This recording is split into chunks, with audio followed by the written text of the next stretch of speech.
basic dari people pleaser itu sendiri adalah perasaan takut. Jadinya dia cenderung ya udah deh iya bantu gitu. Yang sebetulnya dalam diri dia sendiri sebenarnya juga konflik sih.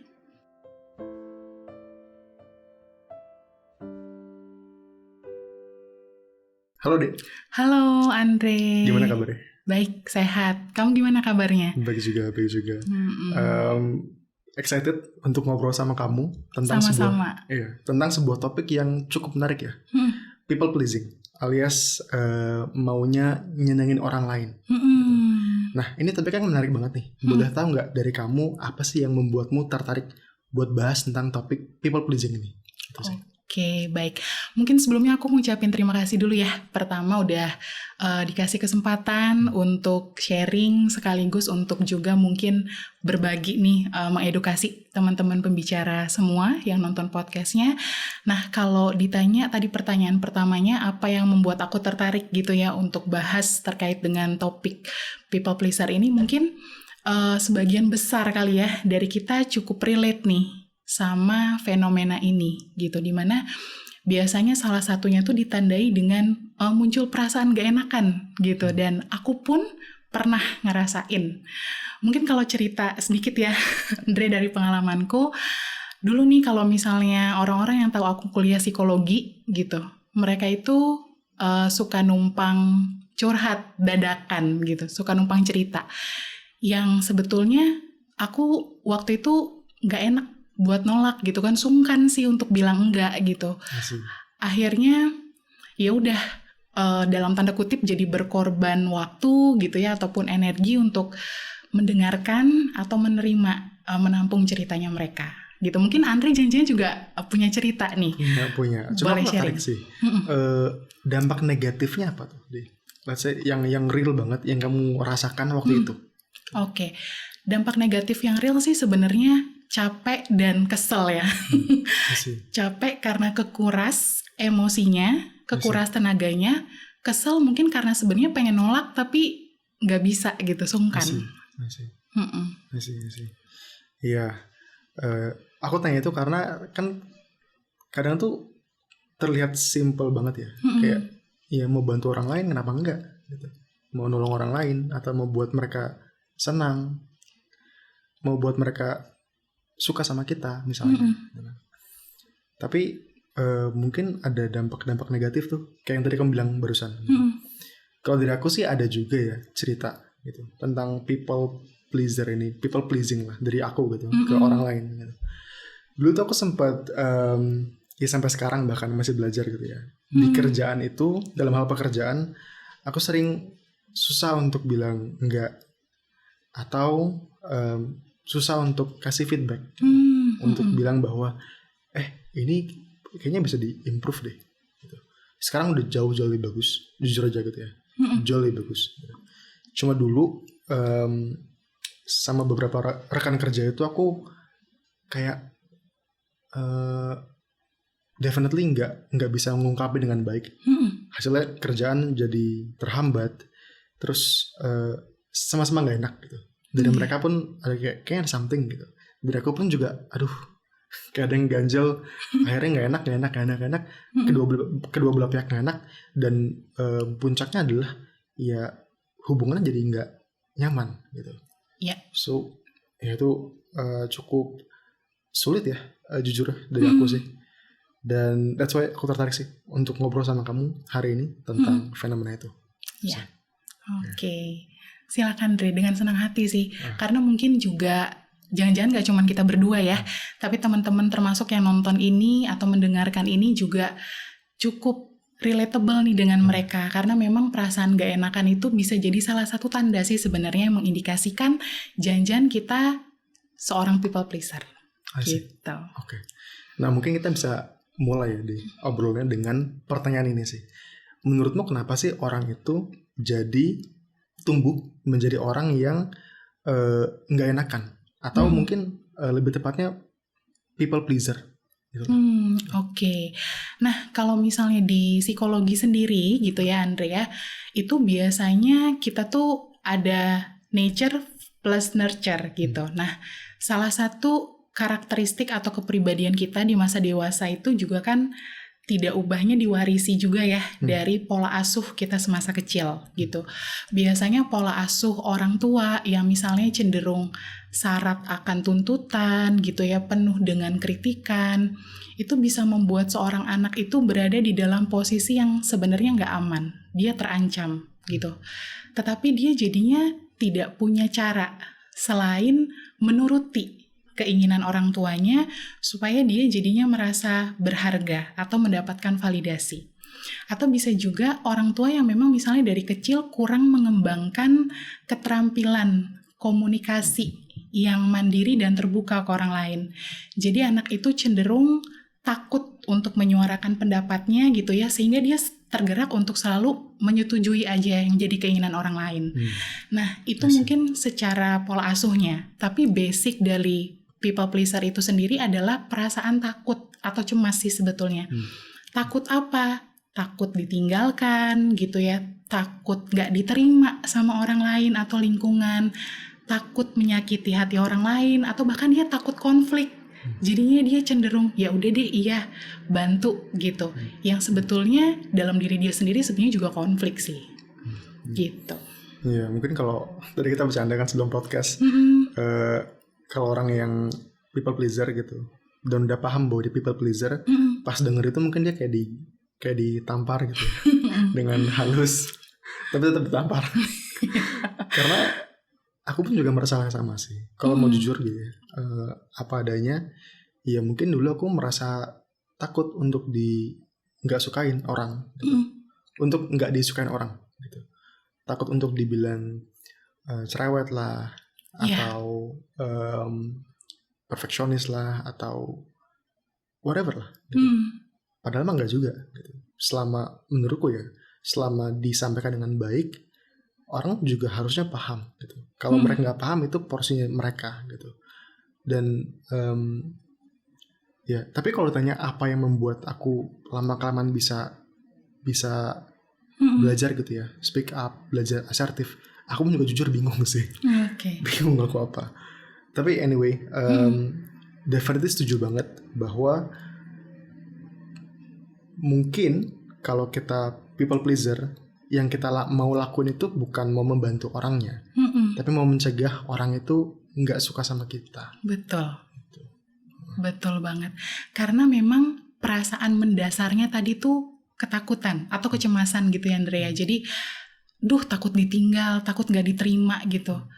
Beda kalau kita bener-bener pengen bantu. Nah itu kan kalau pengen bantu tuh jadinya kita memang tulus ikhlas tanpa pamrih gitu ya. Tapi kalau teman-teman atau orang-orang dengan kecenderungan people pleaser, mereka lebih concernnya tadi dapat rejection dari lingkungan gitu. Betul. I see.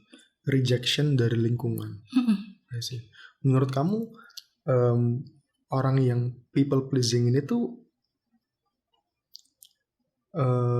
kenapa ya mereka takut dapat rejection dari lingkungan? Apakah karena pola asuh yang tadi itu? Iya, betul. Karena biasanya yang mereka butuhkan itu adalah validasi gitu.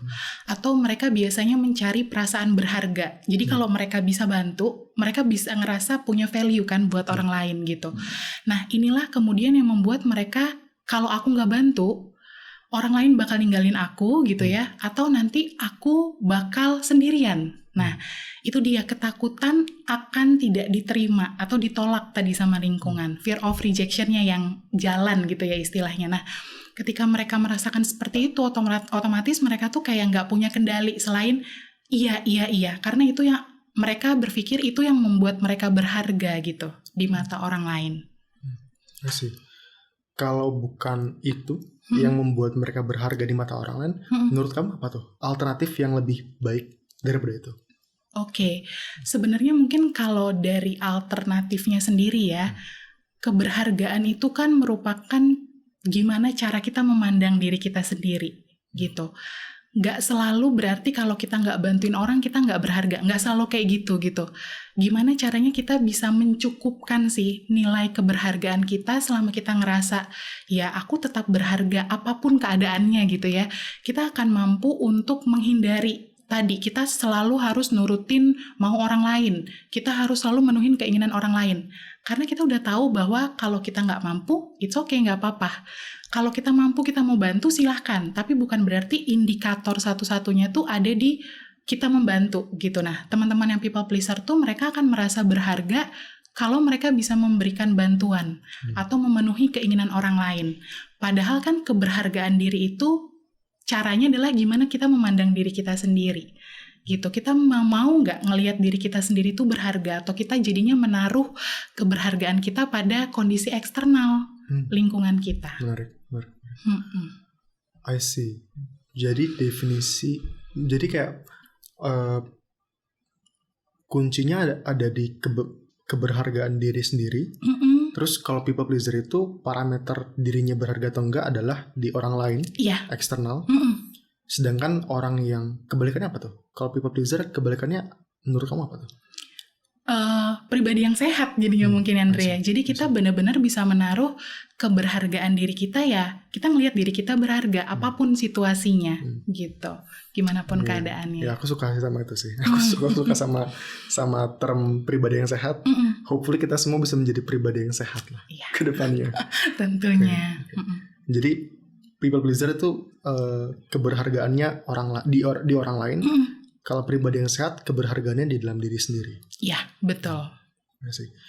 Dia aku penasaran sih ya, sama pertanyaan dari dulu sih penasaran. Menurut kamu, gimana ya cara bisa menumbuhkan rasa keberhargaan di diri sendiri? Untuk orang-orang yang nggak merasa dirinya berharga.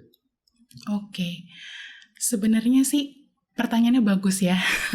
Cukup mengetuk gitu. Gimana caranya menumbuhkan keberhargaan diri? Pertama mungkin kita harus secara netral juga gitu ya, mengajak diri kita untuk mau atau tidak melihat keberhargaan itu di dalam diri kita. Karena ibaratnya gini, seberapapun orang berusaha meyakinkan, kamu berharga kok.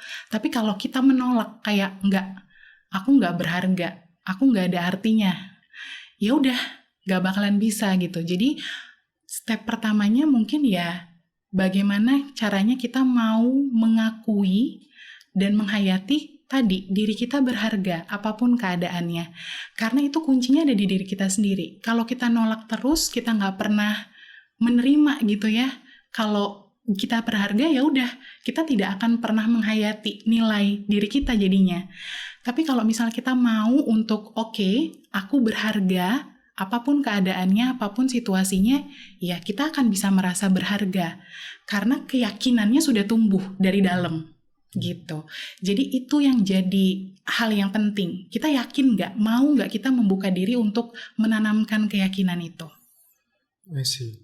Tapi yang aku penasaran lagi adalah, kalau mereka nanya gitu, kenapa harus yakin bahwa diri saya berharga? Karena kalau misalnya kita sendiri tidak yakin, bagaimana kita kemudian bisa mencari keberhargaan itu, memenuhinya dari mana? Itu dia makanya tendensinya nanti kita akan cenderung nyari dari orang lain. Oh, aku dinilai berharga ketika aku mau bantu dia. Berarti kalau misalnya aku nggak mau bantu, aku nggak berharga. Jadi kayak rumus matematika gitu. Padahal sebenarnya keberhargaan diri kita tetap ada nggak? Ada. Tapi tergantung bagaimana penghayatan dan cara kita memandang. Gitu Andre. Kalau misalnya indikator penilaian kita tadi terpusatnya di eksternal, ya udah. Berarti ketika kita nggak mendapatkan itu, kita nggak berharga. Tapi kalau kita mau melihatnya dari dalam diri, menumbuhkan keyakinan sih sebenarnya, kita tetap berharga terlepas dari apapun keadaannya atau situasinya, ya memang akan selalu seperti itu dan memang itu benar gitu. Jadi keyakinan itu jadi faktor dasar ya untuk kita bisa memandang diri kita bernilai dan berharga. Aku tuh mikir ya, kalau orang yang lagi dalam kondisi depresi yang dalam gitu, itu mereka pasti ada pemikiran gitu. Kenapa gue harus sayang diri gue sendiri? Orang gue kompeten enggak? Ini enggak, itu enggak, disayang enggak, ya kan? Begitu banyak alasan yang buat mereka mungkin ya kalau gue nggak ada alasannya nih, maka akan mungkin terasa seperti seakan mereka membohongi diri sendiri. dengan sesuatu yang tidak benar. Nah, menurut kamu gimana tuh, Deh? Oke. Kalau kita terus-menerus berfokus pada alasannya, maka kan sebenarnya kita akan terus-menerus nyari juga jawabannya. Gitu. Selama kita belum dapat jawabannya atau belum nemu jawabannya, akhirnya tumbuh nggak keyakinannya juga enggak. Tapi bagaimana cara menumbuhkan, yang penting tuh tadi keyakinan dan kesadaran gitu. Itu yang memang akhirnya tuh susah gitu. Apalagi kalau bagi tadi case-nya, kalau bagi teman-teman dengan mungkin kondisi atau gangguan depresi gitu ya Andrea, keberhargaan diri itu memang menjadi salah satu dimensi yang cukup menantang untuk mereka yakini gitu. Mereka akan ada di titik yang mereka memang benar nggak berharga. Tetapi maka dari itu tadi pendekatannya mungkin nggak bisa serta-merta cuman secara lisan gitu ya ngedorongnya. Mereka juga harus mencari value dari dalam diri mereka gitu. Menemukan gitu, value aku tuh ada di mana. Nah, mungkin ketika kita jadinya bisa ketemu value diri kita, dari situ kita bisa berangkat melihat bahwa oh iya ya, ternyata aku tuh juga berharga karena aku memiliki nilai gitu di dalam diriku. Itu menarik banget sih. Iya, kalau dipikir-pikir ini tuh kayak telur sama ayam kan. Kayak yang mana duluan nih gitu. Iya. Kalau nggak percaya sama diri sendiri, ya nggak bisa menciptakan value yang nantinya akan membuat keberhargaan diri juga meningkat gitu kan. Tapi ya harus mulai gitu. Harus mulai dari ya I guess keyakinan dalam diri sendiri gitu.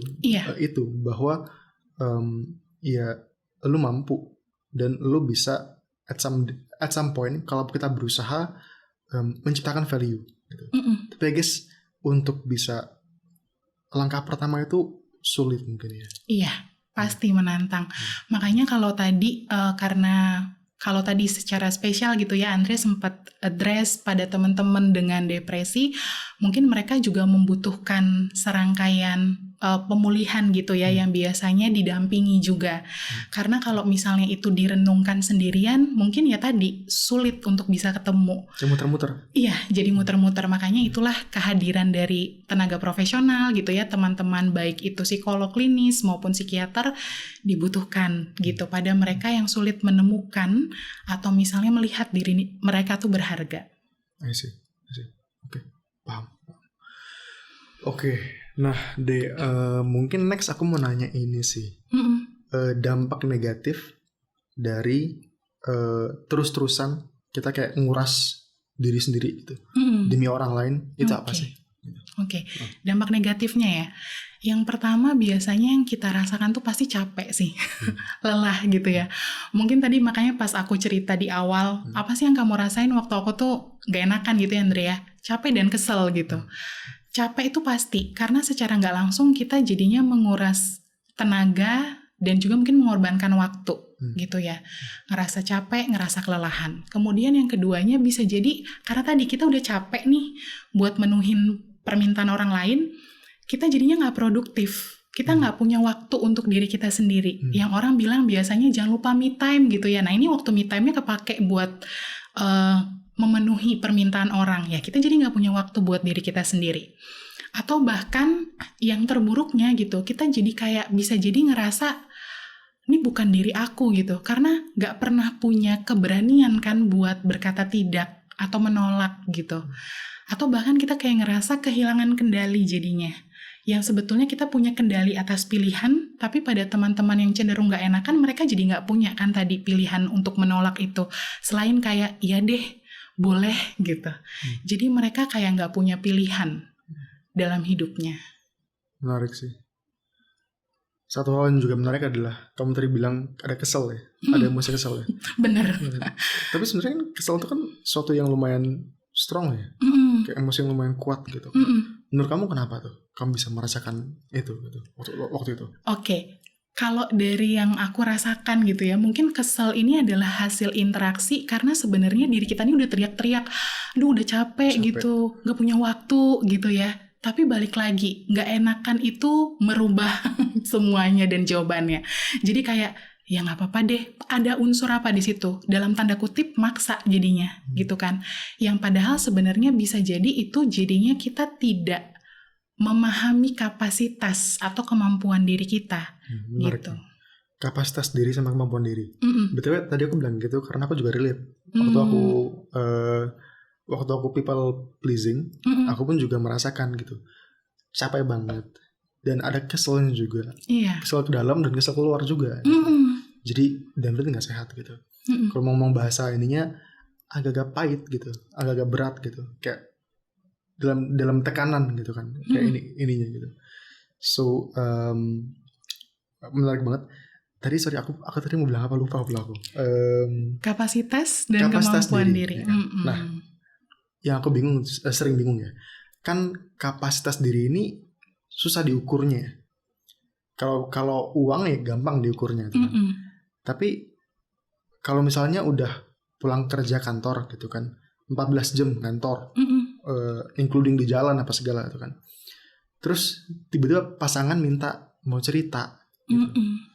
Ya bisa aja dipaksain gitu. Cuma kan susah kan, nggak ada angka yang quantify kan, nggak bisa dikasih angka karena lebih dari angka sekian ya aku nggak bisa gitu. Susah banget gitu. Gimana ya dia? Tips darimu mungkin? Oke. Bagus nih pertanyaannya ya. Berarti memahami atau mengenali tadi kapasitas atau kemampuan diri kita, karena itu nggak terukur dengan angka gitu ya Andre ya. Sebenarnya sih mungkin di sini aku ingin menjawabnya adalah kita mungkin pertama boleh mencoba untuk jujur dulu ya pada diri kita sendiri. Dan it's okay juga ketika kita belajar untuk tadi mengenal dan memahami kapasitas diri kita tuh dengan seolah-olah kita mungkin mengkuantifikasikan supaya itu jadinya mudah gitu. Jadi kalau belajar jujur tuh gimana? Contoh kalau berangkat dari case yang tadi Andre sampein gitu ya. Kita habis pulang kerja, sebenarnya udah capek di jalanan macet. Terus tiba-tiba pasangan nih pengen curhat gitu, pengen cerita. Ya bisa sih kalau dipaksain. Nah itu sebenarnya udah jadi kata kunci. Kalau kapasitas diri kita saat itu sebetulnya sudah melewati batas. Karena udah ada kata-kata sinyal tadi ya. Jadi belajar untuk jujur, wah kayaknya memang bisa sih, tapi kalau dipaksain, berarti kan kalau mau jujur nggak bisa gitu. Kapasitasnya udah limit. Jadi bisa juga kita belajar dengan tadi mencoba seolah-olah mengkuantifikasi gitu ya. Kayak misalnya mungkin kita punya tenaga 100% saat itu, wah kayaknya udah kekuras nih, tinggal 20% tenagaku. Cukupnya buat apa nih 20%-nya? Kira-kira gitu. Jadi patokan agar kita bisa mengkuantifikasi itu ya kita belajar untuk memahami tadi, mengenal batas limit kita tuh ada di mana. Karena kalau kita udah pakai kata-kata kayaknya bisa kalau dipaksakan, wah itu sebenarnya sih kalau jujur udah nggak bisa sebenarnya. Soalnya urgent. Kok urgent I guess. Oke, ya benar sih. Mungkin kalau pada beberapa situasi yang sifatnya urgent itu berdasarkan ya tadi urgensinya gitu ya. Tapi kalau teman-teman people pleaser yang jadi masalahnya itu adalah mereka hampir selalu gitu. Jadi kayak mau nggak urgent sekalipun ya mereka akan menyediakan diri gitu. Aku penasaran sih. Kalau dari baterai gitu ya. Kalau manusia dibateraiin gitu. 100 ke 40 recover lebih gampang nggak? Daripada 100 ke 0? Recovernya lebih gampang atau enggak? Kalau dari 100 ke 40 dibandingkan dengan 100 ke 0. Jadi mulai dari 0 sama mulai dari 40 gitu. Oke. Kalau aku kebayangnya mungkin gini Andre. Kalau pakai analogi itu ya. Kita kan berarti kalau baterai tadi 40 ke 100-nya dibanding 0 ke 100 gitu. Kita kalau mau pakai tolak ukur, waktu pengisiannya kan pasti akan lebih lama. Betul. Gitu, berarti... Tapi lebih ke efektivitas ngisi baterainya, mungkin itu ya. Oh, efektivitas ngisi baterainya ya. Better mungkin kita tidak menguras habis ya. Karena kalau misalnya kita sudah menguras habis, tadi ibaratnya udah kayak 0% nih baterai menguras habis. Burnout gitu. Iya, kita akan berada di satu titik yang mungkin akan sulit gitu untuk bisa menumbuhkan atau untuk ngecasnya lagi gitu kan. Kayaknya gitu sih. Aku ngerasa pengalaman personal gitu sih. Iya benar. Jadi kayaknya better ya memang tidak dikuras habis ya akhirnya gitu. Iya susah banget sih. Cuma iya bisa lah ya. Aku justru kalau ditanya apa gitu yang buat aku juga bingung gitu. I think tapi ya kalau boleh berhipotesa, aku merasakan sakitnya hubungannya rusak karena nggak enakan ini. Awalnya aku mulai dengan keinginan untuk nggak apa-apa deh, gue berkorban sedikit supaya hubungannya tetap baik. Tapi semua hubungan yang gue gituin tuh pada akhirnya nggak berakhir dengan optimal gitu. Nah itu pola gitu, berpola di hidupku waktu itu gitu. Okay. So aku tahu betapa sakitnya. So mulai dari situ sampai sekarang aku berusaha untuk asertif gitu, berusaha untuk nggak lagi people pleasing gitu. Dan so far working much better sih daripada yang dulu. Dan orang-orang nggak ninggalin aku tuh. Oke. Itu sebenarnya tadi salah satu pengalaman yang sangat insightful sih ya yang barusan Andre ceritakan gitu, karena memang sejatinya kan jadi orang gak enakan tuh beneran gak enak gitu. Dan ketika tadi Andre bilang itu jadinya berpola, betul. Tapi kalau kita tidak punya keberanian untuk break the cycle, kita gak akan pernah dapat bukti kayak Andre tadi bilang. Tuh orang-orang gak ninggalin aku ternyata. Nah itu karena Andre udah belajar dan dapat buktinya gitu. Nah tadi kalau teman-teman yang masih berada dalam siklus itu, keberaniannya ini yang gak ada.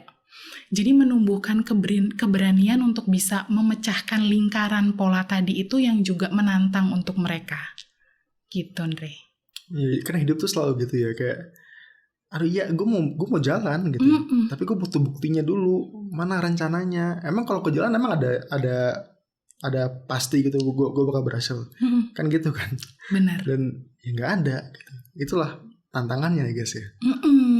Betul. Kalau menurut kamu gimana? Iya, benar banget. Itulah mungkin manusiawinya manusia ya. Manusia. Iya. Namanya juga manusia. Ya? Namanya juga manusia. Kita terdorong untuk berorientasi pada tadi. Buktinya apa? Yang membuat kita tervalidasi gitu kan. Jadi kalau belum ada buktinya, ya kita akan ngerasa, ya gimana nih gitu kan. Masih ragu akhirnya. Tapi ya tadi, kalau kita nggak pernah mencoba, gimana kita bisa dapat bukti gitu. Jadi kan sebenarnya itulah yang membuat kita penghayatannya jadi kayak seolah berpola, karena sebenarnya kita juga jangan-jangan tidak pernah berupaya untuk keluar dari pola itu gitu. Jadi nggak dapat bukti kan pada akhirnya. Jadi kayak telur ayam. Ya kalau nggak pilih salah satu, nggak mulai gitu. Nggak jalan. Nah itu sih. Ya. Aku nggak tahu sih kamu bisa jawab atau enggak ya. Cuma aku mencoba untuk memposisikan diriku sebagai orang yang people pleaser atau let's say depresi gitu. Dan itu dua spektrum yang berbeda. Cuma I think sama dalam artian mereka di sebuah pattern yang let's say destruktif gitu ya. Merusak kesejahteraan hidup mereka. Tapi masih belum berani untuk melangkah gitu, untuk kayak cross to the other side gitu. Mungkin di kepala mereka kayak buktinya apaan gitu, ngapain gue jalan gitu. Kalau gue jalan gue mati gimana? Kalau gue jalan gue makin jatuh semakin dalam gimana? Ya. Nah itu sih. Mungkin pesan yang mau kamu sampaikan untuk mereka apa deh? Coba kali ya gitu. Ketika kita tidak memiliki kesediaan untuk mencoba, akan sulit untuk kita memperoleh pengalaman baru gitu. Mungkin itu adalah salah satu dorongan ya yang bisa disampaikan gitu tadi sama teman-teman yang mungkin masih takut untuk break the cycle apapun bentuknya karena toh belum ada buktinya apa gitu. Tapi kalau kita tidak mencoba, ya sebenarnya kita tidak pernah punya bukti pada akhirnya. Jadi membuka diri, menyediakan kesempatan untuk kita mencoba sesuatu. Kayak hashtag iklan-iklan gitu ya. Coba aja dulu. Itu hashtagnya gitu. Jadi emang itu benar gitu. Karena kalau kita nggak nyoba, ya udah gitu. Kita akan tetap berada di posisi yang sama. Berani kotor itu baik. Rinso kan? Iya, benar. Iya. Nggak tahu ya. Dulu orang yang aku suka banget, namanya Jordan Peterson, dia bilang gini, apa jaminannya, apa buktinya bahwa kalau lu melangkah, kalau lu mau try to break the cycle, semuanya bakal lebih baik. Nggak ada jaminannya. Lu menanya sama gue, nggak ada. Lu bisa keluar dari ruangan ini, Dan lu bisa naik motor, jatuh, buta, kaki lu patah, semua diamputasi bisa. Ada. Tapi itulah hidup gitu. Selalu ada resiko itu. Tapi dia bilang bahwa selama dia berpraktik sebagai psikolog gitu, semua orang yang atau kebanyakan orang yang dia tangani, kalau mereka memilih untuk berjalan dengan iman, itu term yang dia pakai sih, walking with faith, itu hasilnya baik gitu. Mereka bisa mengubah hidup mereka menjadi lebih baik dan kayak jadi berkat buat lingkungan sekitar mereka sih. So I guess itu sih ya. Aku personally ngerasain sih waktu aku mencoba untuk berjalan dengan iman, bersyukurnya hidupku jauh lebih baik lah. Semua hubungan-hubunganku juga membaik gitu. Oke. Bener sih Andre, keyakinan ya, ada dimensi. Karena mungkin iman itu juga salah satu kita jadinya yakin, kita meyakini nggak? Tadi keyakinan kalau kita berjalan, ya kita bakal bisa punya pilihan kok. Walaupun ada pilihan-pilihan yang tidak kita inginkan, tapi ada juga pilihan yang pada akhirnya bisa terjadi yang kita inginkan. Gitu. Semoga lah ya. Oke, ada lagi deh yang mau tambahin tentang people pleasing. Oke, mungkin aku mau tambahin itu gimana kali ya caranya teman-teman untuk yang mungkin yang sedang mengalami nih atau cukup relate dengan kondisi people pleaser ini, gimana caranya untuk mereka akhirnya berlatih untuk berkata tidak gitu ya. Mereka berani untuk menyuarakan suara hati mereka. Mungkin itu yang mau aku tambahin gitu. Tadi kalau kita berangkat dari awal, mereka tuh takut kan, basicnya tuh adalah fear, ketakutan, takut gak diterima, takut ditolak, dan lain sebagainya. Jadi keberanian ini juga menjadi sebuah hal yang akan sangat penuh tantangan bagi mereka gitu. Tapi bagaimana caranya adalah kita belajar untuk menormalisasi kali ya, bahwa kita tidak selalu bisa menyenangkan hati setiap orang. Sebaik apapun yang kita lakukan itu pasti akan ada aja yang gak suka sama kita, dan itu gak apa-apa gitu. Tapi bagaimana caranya untuk kita bisa pahami diri kita sendiri dulu, kenal tadi sama kapasitas diri kita, dan belajar untuk mengkomunikasikannya secara asertif gitu, supaya lawan bicara tidak merasa terserang ketika kita menolak permintaan mereka, dan kita bisa merasa nyaman karena kita juga akhirnya menolong itu berdasarkan kemampuan dan kemauan. Bukan hanya mau aja, tapi nggak mampu, gitu ya. Karena mungkin kalau kita pakai analogi, naik pesawat ya Andre ya, kalau misalnya tekanan udara turun, pengumumannya tuh bilang apa? Pakai dulu masker oksigen ke diri sendiri sebelum kita menolong orang yang lainnya. Nah itu dia, kita nggak harus akhirnya mengorbankan diri terus-menerus demi memenuhi, atau demi menolong orang lain, gitu. Iya. Aku suka banget sama yang dia bilang sih, jujur sama diri sendiri. Itu tuh penting banget tuh, penting mampus tuh. Semua orang harus lakuin, tapi karena susah. Betul. Dan terkadang tuh kita mau jujur sama diri sendiri, tapi kita nggak sadar bahwa kita bohong. Nah, gitu tuh. Ya. Betul. Aku nggak tahu ya gimana caranya supaya bisa lebih sadar gitu. Mindfulness kah? Mindfulness tuh bisa jadi salah satu mungkin bantuan untuk berlatih ya. Ketika kita lebih sadar, otomatis kita juga lebih sadar akan apa yang kita pikirkan, rasakan, dan lakukan gitu. Jadi kalau misalnya tadi kita berangkat dari kata jujur, ya dengan kita menyadari, kita jujur sama diri sendiri, kita sadari dulu. Karena mungkin seperti yang kamu bilang tadi, ada kalanya mungkin kita mengelabui diri kita, tapi kita tidak sadar gitu. Karena mungkin kita terbiasa. Balik lagi, polanya adalah kebiasaan.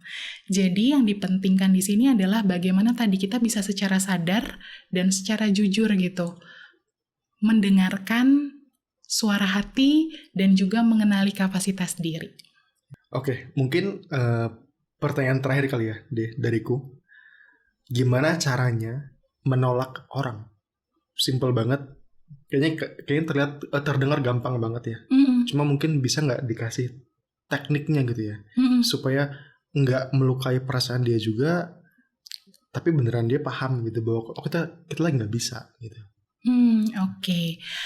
menolak, mungkin membahasakannya jadinya menolak secara halus ya, Andre. I guess, Karena kalau misalnya kita bilangnya mungkin menolak aja, otomatis pasti bagi kita gitu ya, dengan kultur timuran gitu ya, nggak mau nolong tuh kayaknya menolak membantu orang lain tuh kayaknya jahat banget. Jadi mungkin di sini aku akan pakai termnya adalah bagaimana cara kita menolak secara halus, yaitu tadi benar kata Andre, kuncinya adalah kita bisa mengkomunikasikannya tanpa kita menyakiti hati orang lain, tapi membuat diri kita juga nyaman. Mungkin teknik asertif tuh bisa jadi salah satunya gitu ya, dimana kita itu tadi tidak asertif, itu berarti kita tidak pasif dan kita tidak agresif. Kalau kita pasif berarti kita nggak berani speak up, iya aja gitu ya. Kalau kita agresif berarti itu tendensinya akan cenderung menyakiti hati orang lain, dan ini nggak sehat gitu. Jadinya belajar untuk asertif tadi, menolak secara halus, mungkin kita mulai dengan mengucapkan maaf ya kalau itu diperlukan. Kayak misalnya say sorry, maaf ya, aku mungkin nggak bisa bantu hari ini gitu. Kemudian kita jelaskan apa yang menjadi dasar pertimbangannya. Sebagai contoh, maaf ya aku nggak bisa nemenin kamu keluar hari ini, soalnya aku sudah ada jadwal dengan keluargaku misalnya. Kita jelaskan untuk membuat lawan bicara paham. Dan yang terakhir, kita tawarkan alternatif solusi kalau dimungkinkan. Misalnya kita bilang, maaf ya tadi aku nggak bisa temenin kamu keluar hari ini karena sudah ada janji dengan keluargaku, gimana kalau kita perginya besok gitu. Jadi kita bukan menolak secara mentah-mentah gitu ya, atau bulat-bulat, tapi juga kita memberikan kenyamanan gitu untuk kita berkata maaf, memberikan pertimbangan, dan juga kita memberikan alternatif. Jadi orang lain itu atau lawan bicara bisa paham dan akhirnya bisa memahami, oh ya, ini orang memang punya waktunya sendiri gitu, nggak harus detik ini juga bersama denganku gitu. Karena kalau kita nggak berani nolak tuh sebenarnya juga aku teringat ya Andre ya, mungkin boleh nambahin, teman-teman yang people pleaser itu bisa jadi rentan juga diperdaya atau dimanfaatkan sama orang lain. Kayak misalnya, minta tolong Andre aja gitu, dia nggak bakalan nolak kok gitu misalnya gitu ya. Jadi itu yang membuat ya tadi, kalau kita nggak pernah mencoba untuk menolak secara halus, berkata tidak, ya kita jadi rentan diperdaya atau dimanfaatkan oleh orang lain. Gitu. Oke. Lagi nih, pertanyaan terakhir dariku nih. Boleh. Kalau emang nggak mau nolong, boleh apa enggak sih? Nggak mau nolong? Nggak mau nolong. Oke. Mungkin kalau aku punya tambahan pertanyaan dari pertanyaan tadi, apa sebabnya? Karena nggak mau aja. Karena nggak mau aja. Oke. Nah, boleh apa enggak sih? Boleh atau enggak? Boleh apa enggak sih? Sebenarnya nggak akan ada jawaban benar salah, Zindre. Karena kan pada dasarnya itu adalah hak kita secara penuh ya untuk menentukan. Apalagi tadi basic katanya adalah mau. Kemauan itu kan dasarnya ada di diri kita masing-masing. Kalau aku tadi sempat bilang, sebaik-baiknya pertolongan adalah pertolongan yang berlandaskan kemampuan dan kemauan. Gitu. Jadi kalau ditanya boleh atau enggak, ya silahkan. Selama tadi sih kita mampu mengkomunikasikannya secara baik gitu. Karena ya kalau kita nolaknya bulat-bulat, kita juga makhluk sosial ya, balik lagi. Suatu hari nanti kita mungkin akan berada di tempat yang membutuhkan pertolongan. Gitu. Make sense. Jadi harus emang apa ya, sesuatu yang personal sih. Sesuatu yang juga case by case banget. Tapi ya sepengalamanku ya, hidup itu harus punya conviction sih. Harus punya apa yang kita percaya dan kita lakukan apa yang kita percaya gitu. Ya. Karena kalau enggak bakal terombang-ambing dan itu enggak oke sih. Iya. Ya. Oke, dariku sih itu aja. Thank you banget buat sharing-sharingnya. Sama-sama. Ya. Mungkin one last message, pesan untuk teman-teman di luar sana yang saat ini masih dalam pola people pleaser dan lagi pengen berusaha untuk jadi lebih asertif. Kamu mau ngomong apa tuh sama mereka? Oke. Untuk teman-teman yang tadi masih mencoba menumbuhkan keberanian gitu ya, aku cuma mau bilang bahwa cobalah terus gitu. Mungkin aku cuma bisa bilang dorongan ya sifatnya, karena ya tadi balik lagi ke percakapan kita, kalau kita tidak mencoba, kita tidak akan pernah tahu hasilnya seperti apa. Kalau kita tidak mencoba untuk menormalisasi, kalau kita nggak bantu tuh nggak apa-apa kok. Ya, kita nggak akan pernah tahu juga bahwa orang tuh nggak bakal ninggalin kita gitu. Jadi cobalah terus, berupayalah terus sampai kita bisa menemukan bukti. Kalau kita tetap baik-baik saja, diri kita tetap berharga apapun keadaannya. Gitu. Dan kalau mereka ninggalin kita pun mungkin ya berarti gimana tuh? Kalau mereka ninggalin kita tuh justru itu sinyal, Andre. Apa tuh? Sinyal kalau mereka itu bisa jadi sebenarnya memang nggak baik untuk kita. Karena mereka berarti apa? Hanya bertahan ketika kita bantuin. Berarti sifatnya di situ ada apa? Diperdaya, dimanfaatkan. Gitu. Jadi kalau misalnya mereka beneran ninggalin kita di saat kita menolak, itu justru sinyal buat kita. Orang itu tidak cukup baik berarti. Gitu. Oke, kalau gitu. Sip, thank you banget deh buat waktunya. Promosi sedikit, kita dari bicarakan.id. Dan kalau kamu lagi ada masalah dalam people pleaser, atau mungkin payung besarnya ya, itu kayak stuck sama pola yang destruktif, yang gak baik gitu. Boleh banget untuk konseling dengan cara kunjungi web kami di www.bicarakan.id. Itu aja, thank you banget. Kamu BTW juga bisa konseling sama psikolog Dewa ataupun psikolog lainnya di sana gitu. Thank you banget sekali lagi udah nonton, dan sampai jumpa di podcast Angkat Bicara episode selanjutnya. Bye-bye. Bye-bye.